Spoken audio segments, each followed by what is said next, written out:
Welcome to the Chronicles of Lost Relations.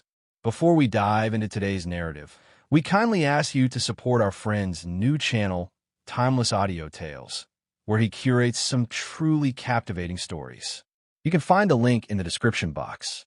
We invite you to explore the channel and consider subscribing. Let's dive into today's tale. When my wife embarked on a new job journey about 4.5 months ago, I felt a sense of joy for her. However, with the position arrived a fresh circle of acquaintances, women I found myself disliking right away. They embodied the extreme feminist, perpetual victim, and social justice advocate personas. The type that would scold you for either opening the door for them or failing to do so. There was no path to victory for you. Initially, I dismissed it with a chuckle, believing it to be merely a fleeting phase that wouldn't have any real impact on us. However, in the past 2 months, I began to observe unsettling transformations in her. We've shared 11 wonderful years of marriage and are blessed with 2 children, a 10-year-old daughter and an 8-year-old son. Throughout all those years, I had never encountered her in this manner. She began to blame me for various absurdities, asserting that I was inherently wicked merely due to the historical oppression of women by men. The gestures I once offered her, which she had cherished, unexpectedly transformed into triggers for conflict. It was utterly ridiculous. I endeavored to remain calm and engage in conversation about it. Yet, our discussions continued to loop back into the same pattern. Every time I attempted to stand up for myself, saying, "But I haven't wronged you. The only thing I'm guilty of is loving you," she would fall silent, whispering softly to herself. Yet, the following day, it would begin anew with a subtly altered debate, as if she were exploring fresh perspectives to wear me down. Then, around 5 weeks ago, I experienced this intense instinct that something was deeply amiss. One evening, she returned home late without informing me of her whereabouts, and I was unable to contact her. She was inebriated, aloof, and frigid. The following day, when I inquired about it, she dismissed my concerns, claiming I was being overbearing and overanalyzing the situation. Yet, it continued to occur. Increased hours under the dim light, an embrace of chill in the air. Determined to uncover the truth, I decided to take a look at her phone. She had erased the majority of her messages, yet I stumbled upon a chat with one of her new acquaintances. They were contemplating the best way for her to broach the subject of an open relationship with me. As soon as I encountered that, it all fell into place. My instincts had been accurate from the very beginning. She was being unfaithful. I noticed in the messages that she intended to address it on the second Monday of December, which is today. The children were with their grandparents, enjoying the Christmas festivities, while we planned to join them later on. Yet, in that moment, I was fully aware of what lay ahead, and I felt prepared. During breakfast, she mentioned it as if it were merely a fleeting idea that had crossed her mind. "What are your thoughts on an open relationship?" she inquired, swirling her coffee as if she hadn't just fractured the very foundation of what we had created. However, I was ready. I had been coming across various narratives online, absorbing the dynamics of these discussions. I realized that this was beyond redemption. My most sensible choice was to leave with my dignity intact and ensure the safety of myself and the children. I did not raise my voice. I maintained my composure. Instead, I shifted into complete inquiry mode. My jaw tightened to the point where I feared my teeth would shatter. "Who is this individual?" I inquired. She stared at me, feigning ignorance. "Could you clarify what you mean?" I leaned in, my tone calm and unwavering. "If you wish to engage in this discussion, please refrain from underestimating my intelligence. Ultimately, honesty is the least you can offer. If honesty is absent, then what purpose does this dialogue serve?" She adjusted her position in the chair. "Could you clarify what you mean?" she echoed, her voice trembling. "If you are not honest with me at this moment, we won't be able to engage in the conversation you desire regarding our relationship. It seems like there's something you're not sharing. It's clear. So, who is this individual?" "I am not." She began to speak, but I interrupted her. "Oh my goodness, there are multiple." She stood still. "Stop," I commanded firmly. "Simply be honest. Your actions have completely shattered my trust in you." Your expression reveals everything. Either you speak truthfully, and we discuss this openly, or I initiate the divorce proceedings today. There are no disputes. There will be no discussion. Absolutely nothing. Simply end the marriage. Are you following me? Her lips parted and pressed together several times. However, express it. My voice was cold as ice. Are you following me? Are you aware that if you are dishonest, I will seek a divorce? Speak it out. Are you aware that I possess a considerable amount of knowledge already? I can understand you completely. If I discover any deceit, it's the end for us. Please let me know that you comprehend. She took a deep breath. I comprehend. When she finally confessed to the 2 one-night stands, my stomach churned with unease. I inquired further, my tone unsettlingly composed even as fury simmered beneath the surface. Who were those individuals? I inquired. She paused, uncertainty flickering in her mind. Are they united in matrimony? She took a deep breath, agreeing with a slight inclination of the head. Absolutely. Are there any children in their family? Yet another acknowledgement. I experienced a wave of nausea. She had shattered not only our family, but theirs as well.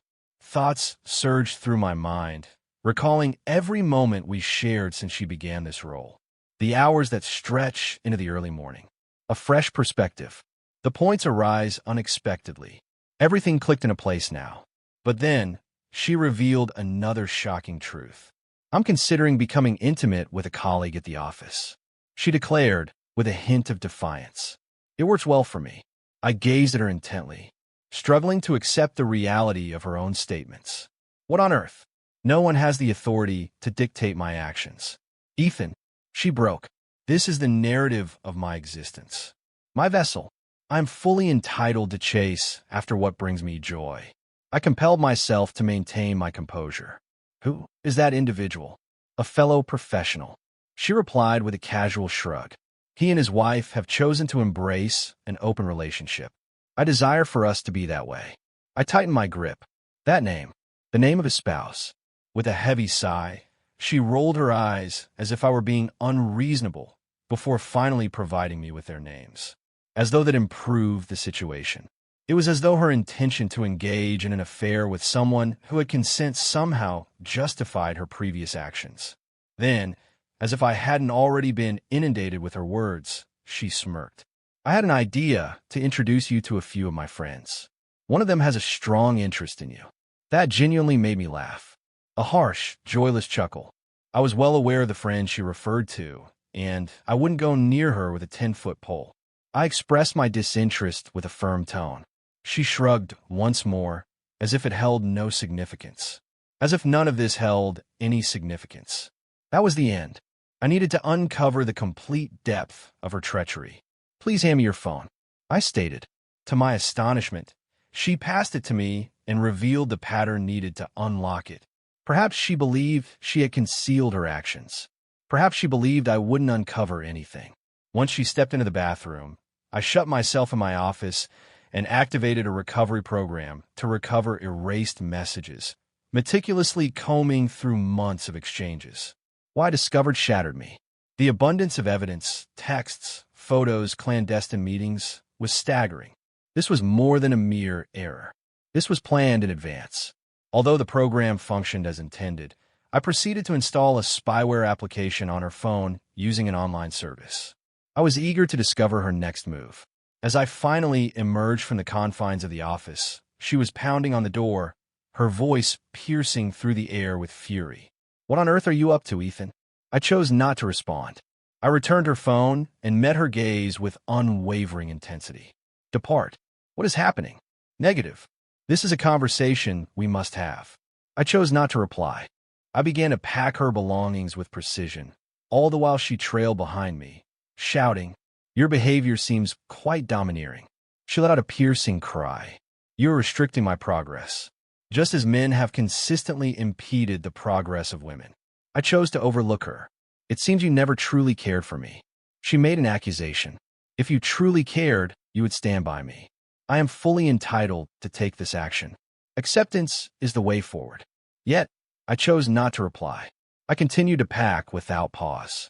By the time I finished packing her bags, she had run out of energy, She remained poised, her breath quickening, anticipating my rebuttal. As soon as she fell silent, I seized the moment to speak. My name isn't Will Smith, so gather your things and leave this place immediately. At last, she let out a frustrated sigh and gathered her belongings. She found herself with no other option than to return to her parents' home. As she descended the stairs, I uttered my final words.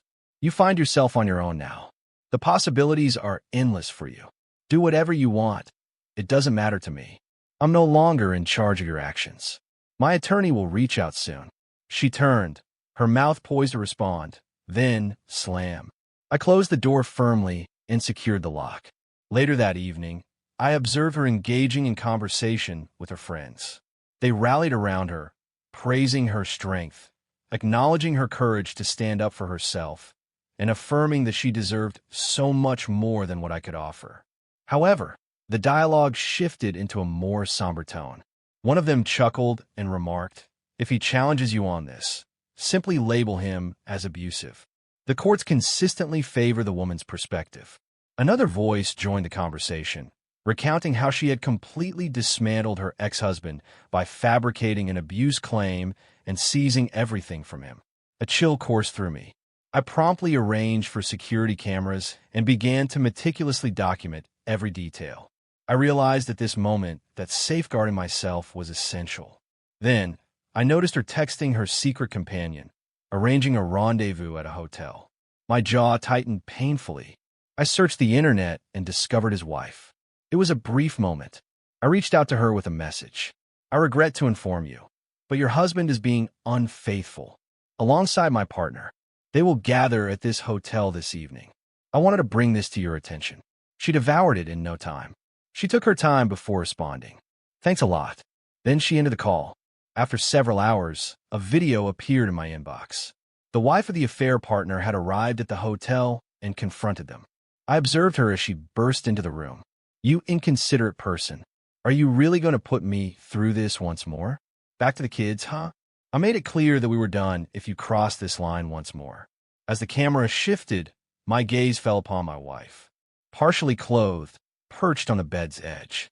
The following time I reached out to her, it was brief and straightforward. I watched the video. I wish for you to stay away from me indefinitely.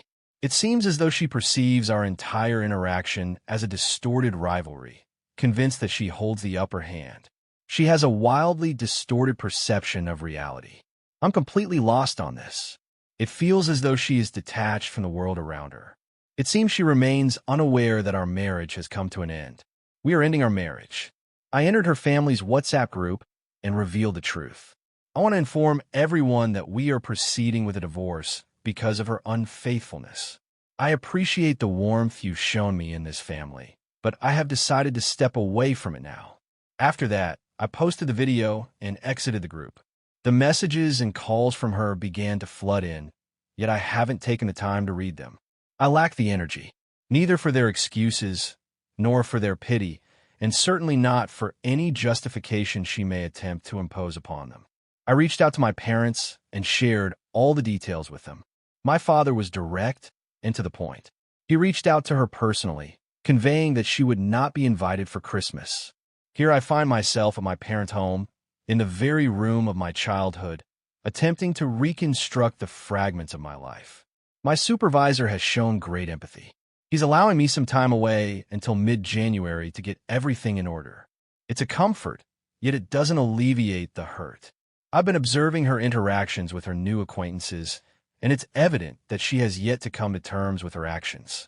It appears she is unaware that she has lost it all: her union, her loved ones, even the esteem of those who once held her in regard.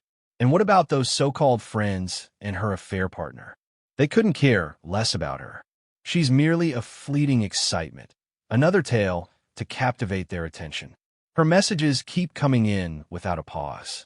She has sent numerous messages, yet I have only replied on 2 occasions.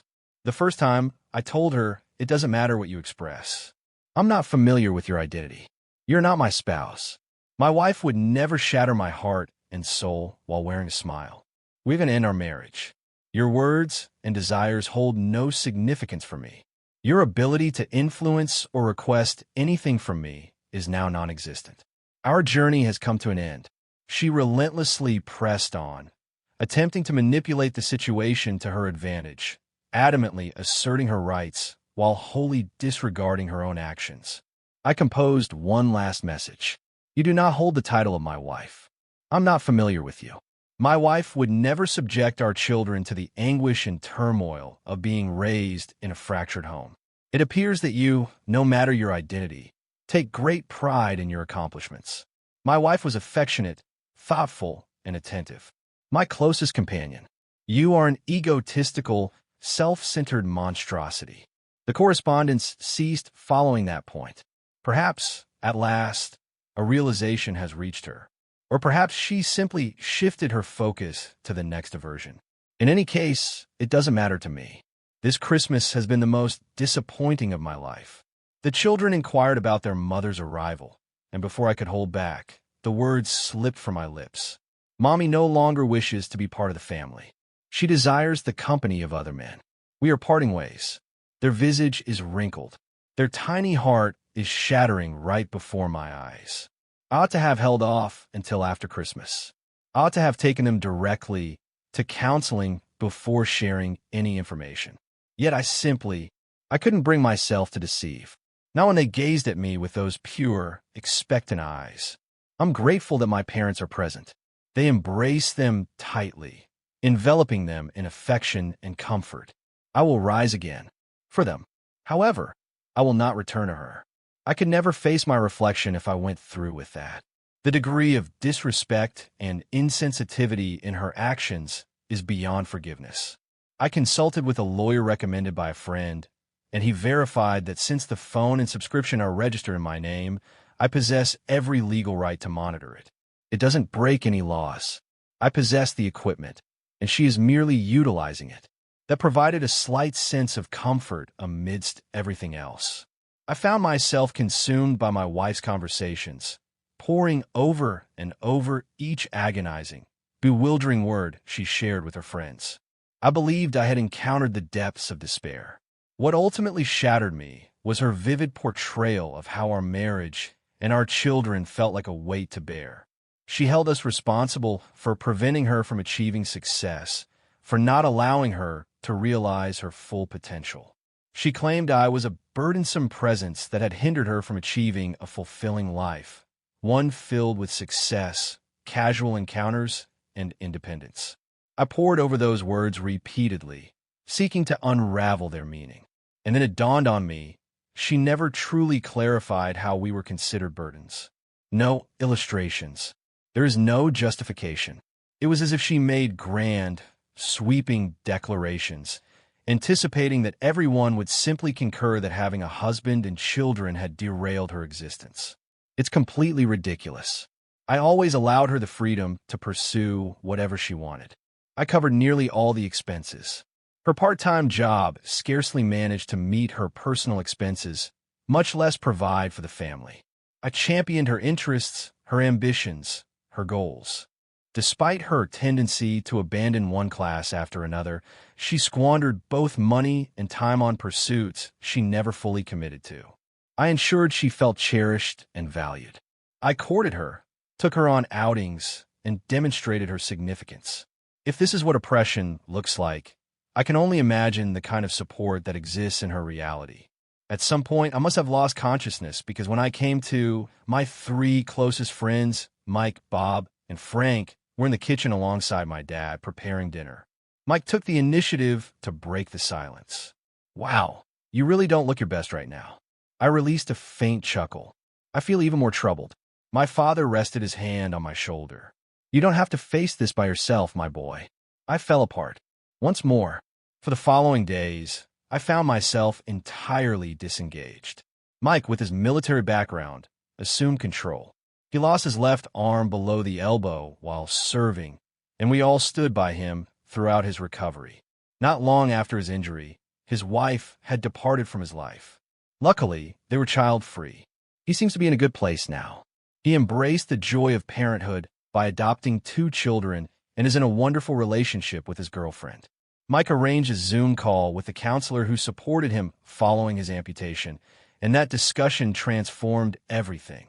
The counselor elaborated on the phenomenon of phantom pain, a sensation experienced by many amputees, where they feel pain in a limb that has long since been removed. He shared with me that what I was going through was akin to his own experience. A significant aspect of who I am, my role as a husband and a family man, had vanished. It was torn away from me, and now I was experiencing the lingering ache of something that had long since vanished. He said, "You must acknowledge that a part of you has perished, and the pain will linger until you begin to create something fresh." It was difficult to listen to, yet it resonated with clarity. For the first time since this all began, I sensed a clarity about my situation. Since that moment, my progress has been consistent and unwavering. Bob, an executive at a prominent security firm, managed the legal aspects. He has consistently presented himself as somewhat of a mystery. I'm not quite sure what his actual profession is, but he certainly seems to be doing quite well for himself. He reached out to a prominent law firm that his company has on retainer. By Sunday morning, I found myself seated opposite a lawyer whose fees were beyond anything I could have ever imagined. I gazed intently at Bob. "How on earth did you pull this off?" He merely shrugged. "I just placed a call." "Bob, I'm unable to do that." He interrupted me. "No need to stress over it. I am indebted to you. Do you recall those middle school days? You endured my blows more times than I can remember. This is my way of returning what I owe you." Frank, a dedicated educator and a father of 7, took the initiative to ensure my children were safe and sound. My children adore him and his family. He's been a steadfast support, ensuring they are looked after while I find my footing. Then arrived yesterday. A harsh day. The day began with an STD screening, right at the crack of dawn. And because life has a knack for striking when I'm at my lowest, can you believe it? My spouse transmitted chlamydia to me. When a nurse informed me, I was left in a state of confusion. I can't quite articulate what I experienced. It wasn't sorrow. It was beyond mere shock. It was unadulterated fury. That was the end. That was the breaking point. It's time to move on. Enough with the self-pity. Enough with the tears. Game on. Complete custody. I will withhold everything if it serves my purpose. The attorney located the former spouse of my wife's feminist acquaintance, the individual who had boasted about her triumph over him in the divorce. It was surprisingly straightforward via court documents. Our conversation on WhatsApp left me feeling nauseated by what he shared. "She claimed it all," he remarked. "She tarnished my name, secured complete custody, and ensured that my time with the kids was minimal. For a period, I found myself without a home. I remain uncertain about how I made it through. Listening to his narrative opened my eyes to the challenges I faced. What comes next? Now, I'm prepared for battle. I recognize that I'm facing a challenge. I acknowledge that. As an individual navigating the court system, the challenges I face are significant. I ensure that I collected a substantial amount of evidence. My attorney recommended taking proactive measures by filing a restraining order due to my wife's hostile and openly anti-male remarks, particularly considering the well-being of our son. I instructed my attorney to move forward. She anticipated that my wife would receive service today. Later, I had a Zoom call with my soon-to-be former partner. She hasn't contacted me at all since she came over to confront my dad. Silence on the line. No texts available. No efforts made to visit the children. Silence. It was evident she had no genuine concern for any of us. As the call began, I found myself taken by surprise. She was impeccably styled, with her hair perfectly arranged, makeup flawlessly applied, and an outfit that accentuated her figure beautifully. She had invested more effort into her appearance than she had in years. Initially, I suspected she might be attempting to lead me into doubting my own judgments. However, that is not the case. The moment she began to speak, it became clear what was truly happening. She was attempting to provoke me into a dispute. I maintained my composure, just as my attorney suggested. I made sure to document everything and mention it to her right at the beginning of the call. It seems that courts appreciate efforts to settle matters amicably prior to initiating a contested divorce, so I had to make an attempt. She didn't even bother to feign interest in that discussion. Instead, she embarked on a journey that was utterly outrageous. She pondered, tilting her head as if engaged in a leisurely conversation over coffee. Men from various races possessed tools of varying sizes. Her smile danced across her face, eyes sparkling with mischief. I'm genuinely excited to embark on some personal research regarding that. I blinked. I expressed my disinterest in your hobbies with a straightforward tone. I would like to talk about our separation. That really angered her. She desired a response from me, a shout, an emotional upheaval. Instead, I maintained my composure. As the dialogue progressed, her demeanor became increasingly combative, launching barbs, casting disdainful glances, and whispering discontentedly. At a certain moment, she silenced her microphone and stepped away from the frame, yet her reflection remained visible in the mirror. She engaged in conversation with someone, likely a friend, seeking guidance on her next words. She returned and unleashed another outburst, insisting that I was merely another man and that she deserved more. I allowed her to speak. As we hit a wall, her unwillingness to cooperate evident, I reclined in my chair. Very well, I replied. It is indeed a contested divorce. Then I mentioned, just so you know, you transmitted chlamydia to me, and unlike you, I haven't been with anyone else, so it's best you visit a clinic. Her brow furrowed, gaze sharpening. You are not being truthful. I gazed at her, my eyes unwavering. Could it be that I am? She remained silent. I concluded the call and promptly forwarded the recording to my attorney. She was taken aback by what she witnessed, particularly the moment when my wife indiscriminately criticized men without any justification. The positive aspect? As the owner of the phone and the subscription, I had the legal right to use all the chat logs in court. I found that I didn't have to continue observing them at all. I had reached my limit. Allow them to speak. Allow them to plot. It was no longer of any significance. I had truly ceased to care. The attorney exuded confidence in our victory, provided there were no secrets I had yet to reveal. And here we find ourselves now. It still stings, but as Mike pointed out, it's just a ghost of what once was. The limb has been lost. I'm simply sensing the reverberations. Enough with the self-pity. Eliminate the uncertainty. No mercy. I will safeguard my well-being. I will safeguard my children. They will receive therapy whenever necessary, for as long as required. Regarding my wife, before long, she'll merely be a faint recollection. Yet, I cannot feign that this pain isn't real. Individuals often remark on my strength, suggesting that I am prevailing in some way, that I am emerging victorious. Yet, this does not signify a triumph. No one emerges victorious in this situation. I long for a world where this never took place. I long for the days when my family was whole. I envisioned a lengthy, fulfilling journey alongside my wife as we witnessed our children blossom and embark on their own adventures. Instead, the train has derailed, and the entire situation is engulfed in flames in a ditch. I'm unsure about what might be troubling her. She refuses to consult a doctor. She refuses to acknowledge that she requires assistance. She behaves as if I'm the one being unreasonable for not simply acquiescing to her every desire. And to make matters worse, she hasn't even spoken to the kids since the day everything fell apart. I'm ending my marriage with her out of necessity.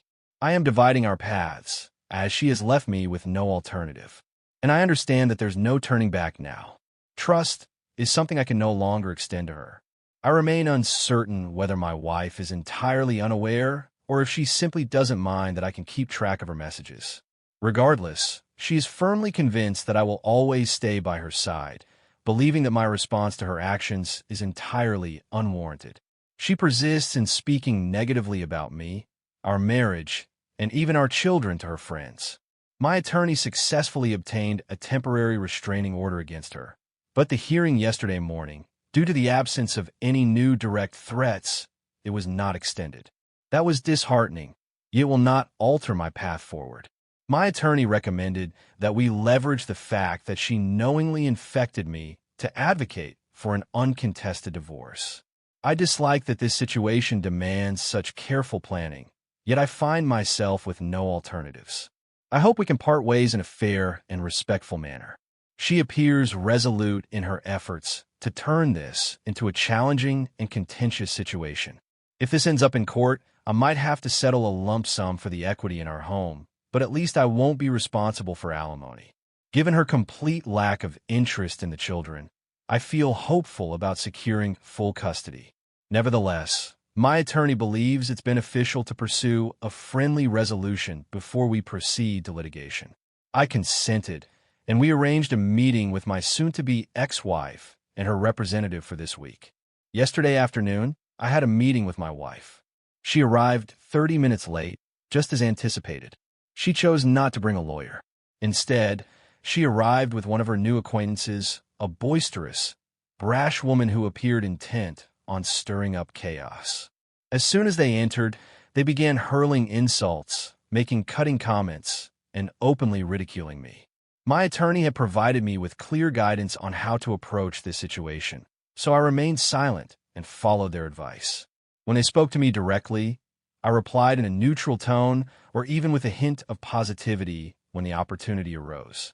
When my attorney laid both hands flat on the table, it was my cue to remain silent. The barrage of insults persisted. They chuckled at their own humor, evidently attempting to provoke a reaction from me, yet I remained unfazed. My wife remains convinced that this is merely an intricate ruse, that there's no possibility I would truly go through with the divorce. In her thoughts, the power to conclude this marriage rests solely with her, and it will only happen when she deems it suitable. If she chooses to end our marriage, she believes she will take it all with her. I found myself pondering, what on earth is going on? It resembled the scene of two spiteful adolescents whispering and snickering in the lunchroom. They ultimately exhausted their momentum, allowing my attorney to capitalize on the moment and advance the case. She presented our suggested agreement for a friendly divorce. With a desire for a swift and harmonious conclusion, my lawyer articulated, as they smoothly pushed the document across the table. Ethan is prepared to offer a total of $60,000 for the equity in the house and investments, but my wife didn't even allow her to complete the sentence. Her eyes sparkled with surprise, and a broad smile spread across her face as if she had just struck gold. Her companion gently prodded her, and they both wore expressions of pure excitement. "Where should I put my signature?" my wife inquired, seizing a pen. My attorney paused thoughtfully. "Wouldn't it be wise to review the remainder of the agreement before proceeding?" "No," she exclaimed, struggling to hold back her enthusiasm. "I'm ready to sign immediately. Yesterday marked the hearing, and I'm essentially free from the ties of marriage. It will require a span of 4 to 6 months for all matters to be finalized." My lawyer, a truly remarkable and straightforward professional, secured a hearing for me just 12 days after we filed the paperwork. It's clear she pulled a few strings to make that happen. I will forever hold gratitude for her. However, from the weekend until now, everything has been absolutely chaotic. On Friday morning, I was jolted awake by a series of loud bangs on my front door. As I opened the door, I was met by a contingent of police officers holding a search warrant. Initially, my mind went to the children. I promptly inquired whether I could take them outside while they conducted their search of the house. Fortunately, they consented. As I lingered outside, observing their every move, I sought to unravel the complexities of the situation. I stood there trembling, struggling to comprehend the words printed on the warrant they had just given me. My attorney was on the line in no time, yet the warrant held its validity. In that instant, she found herself powerless to act. As the officers rummaged through my home, I remained frozen, lost in a whirlwind of thoughts. What on earth could they possibly be searching for? Suddenly, the voice of my attorney pierced the silence of my mind. "Ethan, pay attention to what I'm saying. Maintain your composure. Only speak when it's essential. Are you following me?" I took a deep breath, nodding despite her inability to see me. "Indeed, this might pertain to your spouse," she went on. "Allow them to carry out their responsibilities, and we can address any issues later." I tightened my jaw, observing as an officer emptied the contents of a drawer onto the floor. "My house is being vandalized. I understand. No need to fret about that at the moment. Simply concentrate on maintaining your composure." She was indeed correct. allowing my frustration to take over wouldn't serve any purpose. At that moment, I was completely unaware, but as I stood there, attempting to comprehend the turmoil around me, my ex and her 3 charming harpy companions were being taken into custody. It appears they indulged in substances, consumed alcohol, took my car without permission, and collided with a house at an alarming velocity. All of them were taken into custody. Each and every one of them was found to have drugs either in their possession or within their system. The individual occupying the passenger seat was in a state of critical condition. The rest were quite battered as well. And Claudia, the head of the Harpy Pack, the very woman who boasted about deceiving and betraying her ex-husband in court, the very same ex-husband, Henry, who has turned into one of my dearest friends. Indeed, she was also in the car.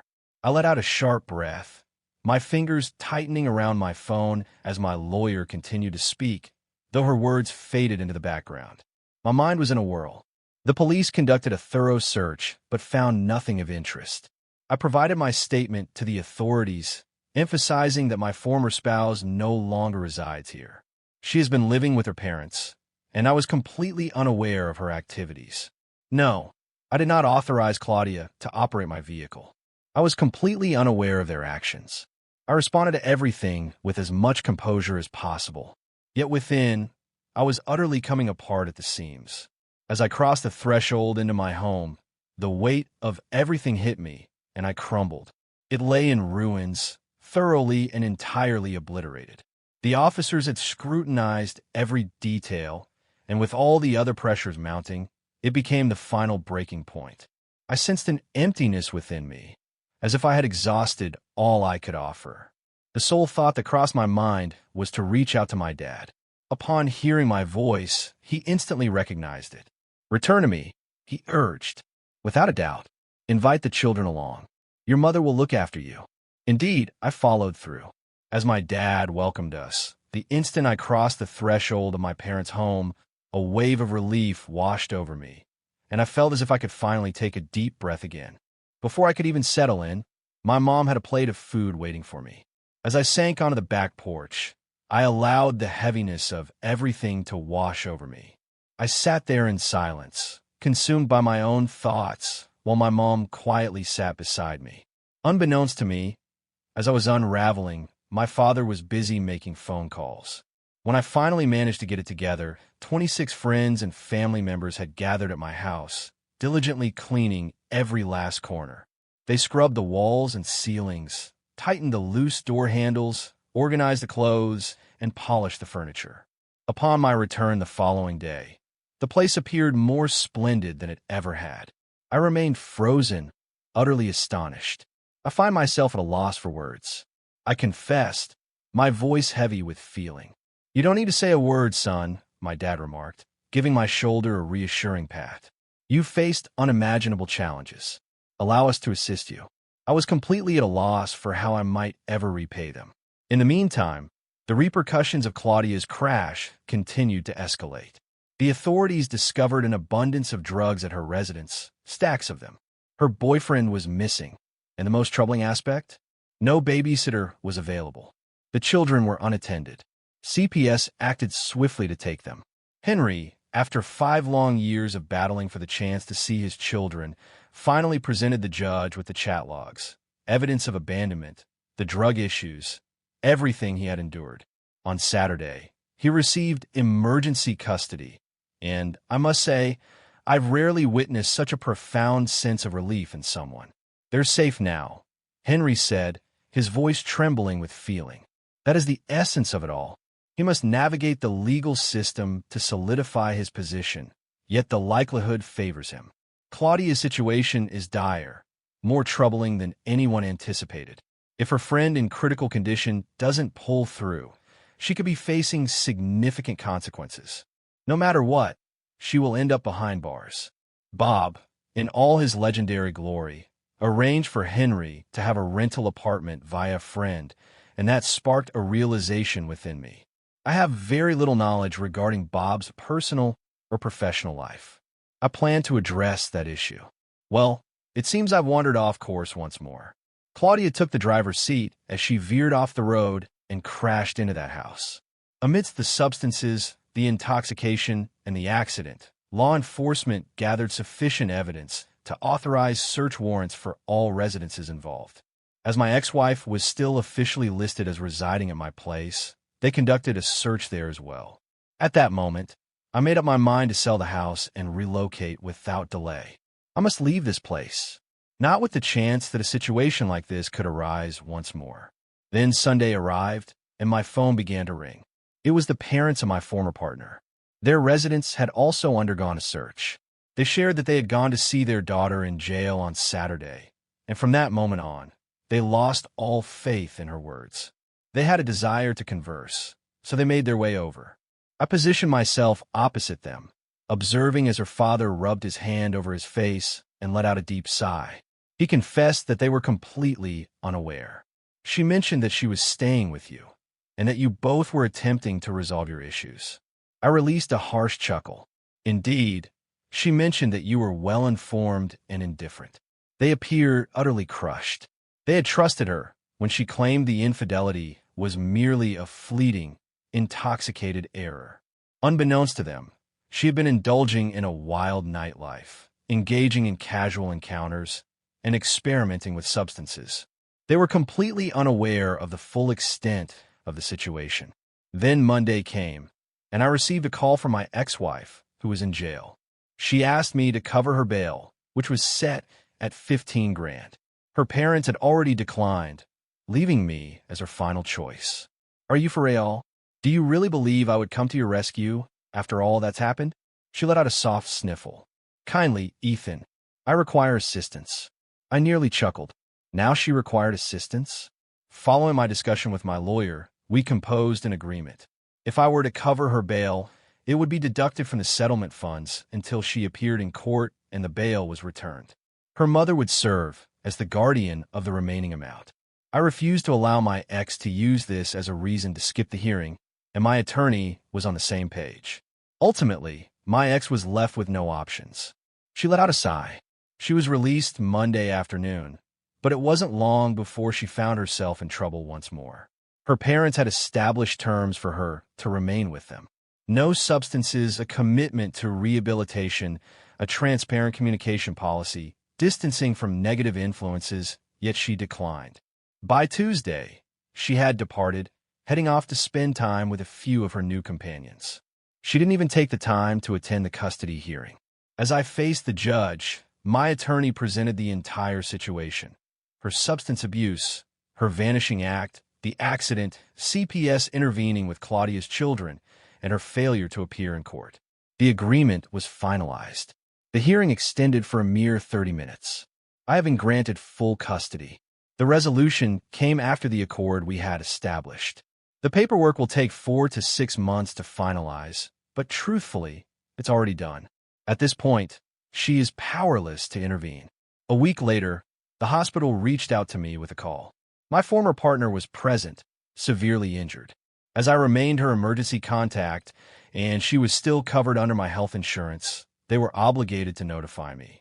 An altercation had occurred, resulting in her losing several teeth, sustaining a broken jaw, and requiring a few days of observation. I promptly contacted her parents and took them along with me.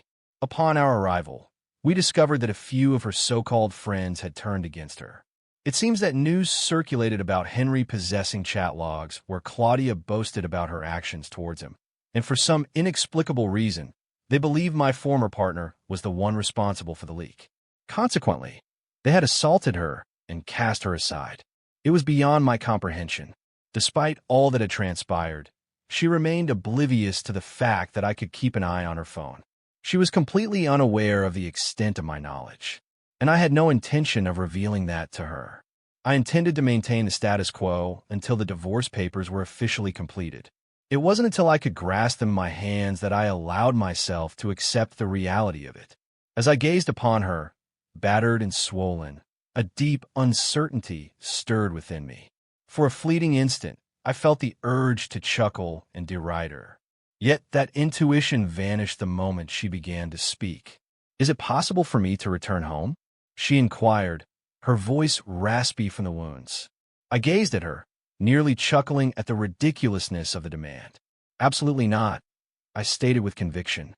Her mother, positioned next to me, remained utterly unfazed. We won't be giving you a dime unless you can prove you're clean and stay that way for at least a year, she said to her daughter. And even then, adherence to our guidelines is essential. Absolutely no drugs. Only positive influences. Complete openness. My ex hardly showed any response. She merely remained seated, her expression reflecting more annoyance than anything else. Apologies spilled from her lips, yet her gaze remained averted, as if the weight of her words was too heavy to bear. I let out a deep sigh, shaking my head in disbelief. I doubt that's what you truly intend to convey. She remained silent. She gazed blankly at the hospital wall, her expression one of disinterest and detachment. She refrained from inquiring about the hearing. She refrained from inquiring about the state of her critically injured friend. She didn't even inquire about the children. She remained seated, enveloped in her own thoughts. It pained me. Indeed, it truly did. I felt an overwhelming urge to shout at her, to help her grasp the implications of her actions.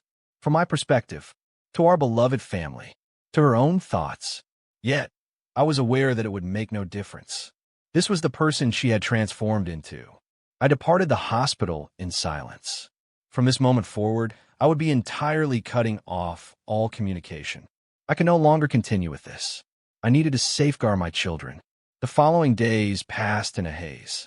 People were showering me with congratulations, handling me as if I had achieved a significant triumph. Suddenly, another call arrived. This time, it came from the nurse attending to one of my ex's acquaintances, the individual who had been in a precarious state. She had stirred from her slumber. For reasons I can't quite pinpoint, I found myself asking if I could have a conversation with her. Perhaps I was seeking resolution. Perhaps I simply sought to grasp how everything had unraveled so drastically. She consented. As I entered the hospital room, her immediate words were, "Hey, you want a BJ for $20? I stifled my revulsion and shook my head. "No," I replied, "but I'll offer you 50 if you share the truth about what's been going on." She fixed her gaze on me for a brief moment before giving a casual shrug. "Absolutely. Why not indeed?" And then she revealed it all to me. Claudia took charge of the group. She had pulled my wife into their circle, ignoring the protests of the others. Initially, it was merely about the celebrations, but before long, the substances appeared. Next came the obsession. Subsequently, they resorted to offering their bodies to finance further needs. My wife had begun to adopt the same arguments that many use to rationalize their behavior. My body, my decision. Ultimately, it served merely as a facade for their own unraveling. She became captivated quickly, the woman said with candor. And once she was captivated, she began to engage in the familiar actions we all take. Transactions of intimacy. For substances, I had a strong sensation that I might be unwell. She was after the money from you. Are you aware? She included. She was indifferent to everything else. I tightened my jaw. It wasn't anything I hadn't already anticipated, but hearing it spoken aloud brought a reality to it that I wasn't ready to face.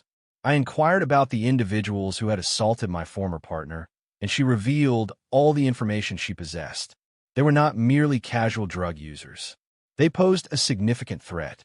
Now, I found myself questioning whether they would target me or the children next. In the meantime, Claudia found herself confronted with an extensive array of accusations.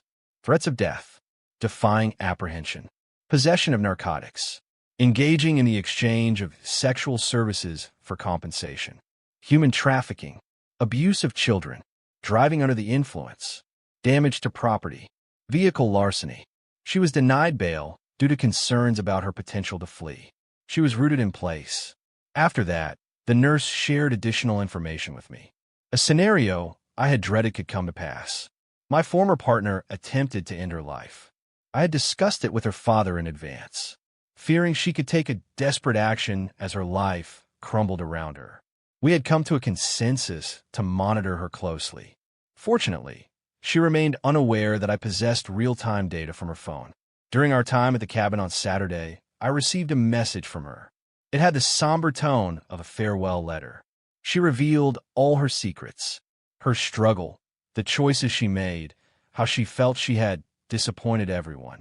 She expressed her intention to take the sole action available to her. My heart raced as I absorbed the words. I promptly reached out to her father. I received a message from her. I replied, my voice trembling. It doesn't sound good. It seems as though she's on the verge of taking action. His voice carried a palpable tension. Where could she be? I glanced at my phone. Since I maintained access to her location, I was able to observe her whereabouts. She finds herself in a park. It seems she is merely sitting there. I'm en route. Time stretched endlessly. I found myself fixated on my phone, hoping that indicating her location would remain motionless. Though I was powerless in my situation, my thoughts spiraled into a whirlwind of dire possibilities. What if he arrived after the moment had passed? What if she had already departed? Suddenly, my phone began to ring. I found her dad said, breathless. She lies in a state of unconsciousness, yet her life endures. She is experiencing hypothermia. I am contacting emergency services. I exhaled a breath I hadn't known I was keeping in. She was hurried to the hospital and stabilized, yet the doctors remarked on her good fortune. If her father had arrived just a moment later, she may not have survived. They performed a stomach pump, ensured she was warmed up, and initiated methadone treatment for the time being. The physicians indicated that she faced a lengthy journey, yet there was still hope for her recovery. Her father successfully petitioned to become her appointed guardian, which meant she could no longer refuse treatment. He arranged for her to be admitted to a rehab center, where she would undergo a sedated detox process. I wasn't sure the exact timing, but it seemed likely to occur sometime this week. The court's decision was based not on her attempt to end her life, but rather on the fact that she had left her children behind. It seems that the law interprets abandoning your children as evidence of irrational thinking, yet attempting to bring things to a close that they simply allowed to pass by. It was perplexing, yet I felt a sense of relief knowing she was receiving support. I hadn't terminated her health insurance yet, so she would receive coverage for her treatment. I informed her father that I would assist with the finances, provided that my ex remained unaware of my involvement. In the meantime, my concern lingered for the individuals who had assaulted her. I found myself glancing back repeatedly, anxious about whether they would target me or the children next. Henry was the individual who had submitted those chat logs in court, and there was a belief that my ex had provided them to him. They could still be seeking retribution. I chose to have a conversation with Henry regarding the matter. He absorbed the words, nodding thoughtfully. I will take care of it. I understood the implications of that. Henry was not the sort of individual to offer hollow assurances. He was a towering figure of strength, a man who appeared capable of tearing the average person apart effortlessly. Yet, despite his formidable stature, he exhibited a remarkable patience and kindness.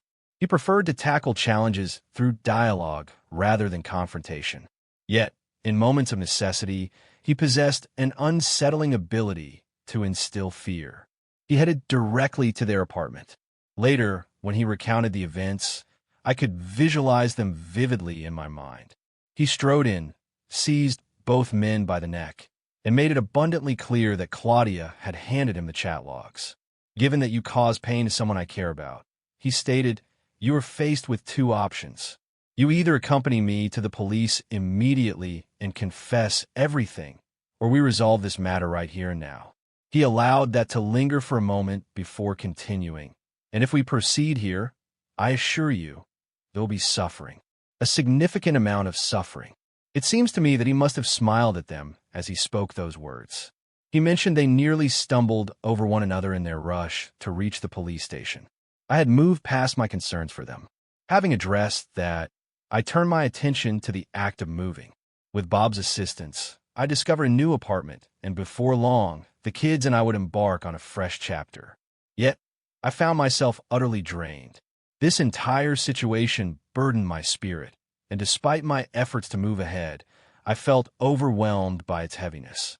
My children were the sole reason I persevered. I needed to remain resilient for them. Interestingly, upon discovering their mother's struggles with addiction, they found a deeper understanding. It was more comforting for them to accept that she was unwell and required assistance than to believe she had simply left them without explanation. I assured them that her love remained, despite her absence in this moment.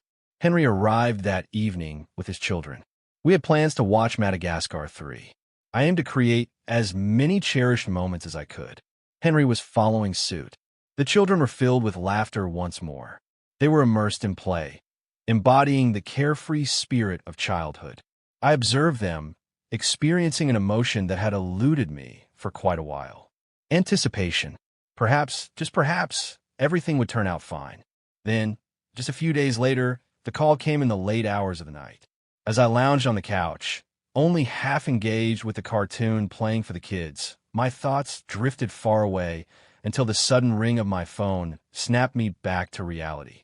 I sensed, even before I replied, that the news would not be favorable. It was her father. His voice trembled, as if he were fighting back tears. "She has left, Ethan." The breath escaped from my chest. "Excuse me?" "She took too much." In rehab, his voice faltered on the final word. For a brief moment, words eluded me.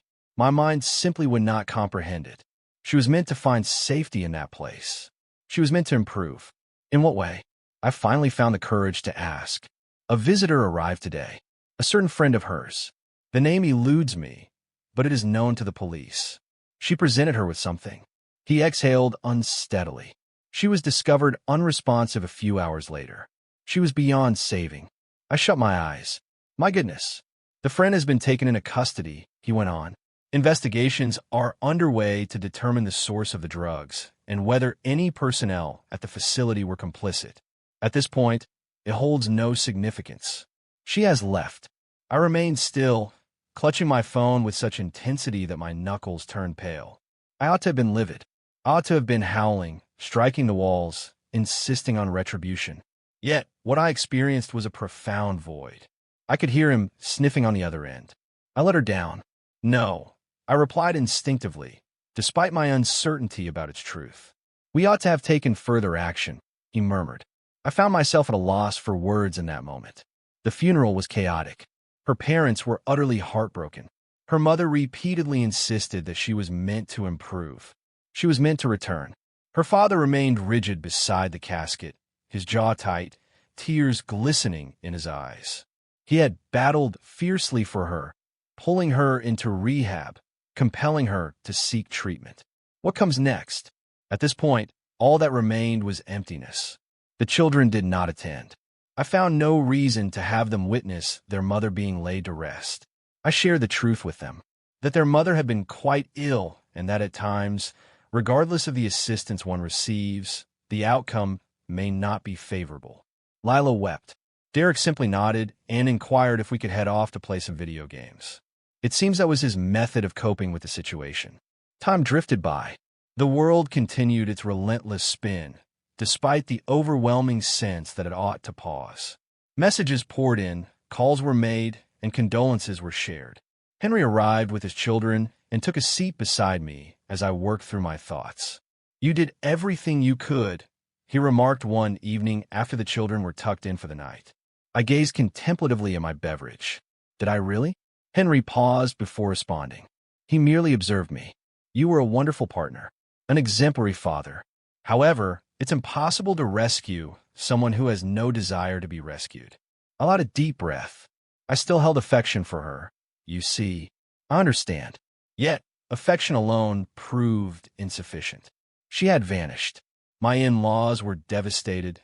The children were finding their own paths to cope, and I was simply present in the midst of it all. Life continued on, unyielding. It left you no moment to pause and regain your composure. It continued on relentlessly, regardless of your preparedness. And thus, the journey of life continues.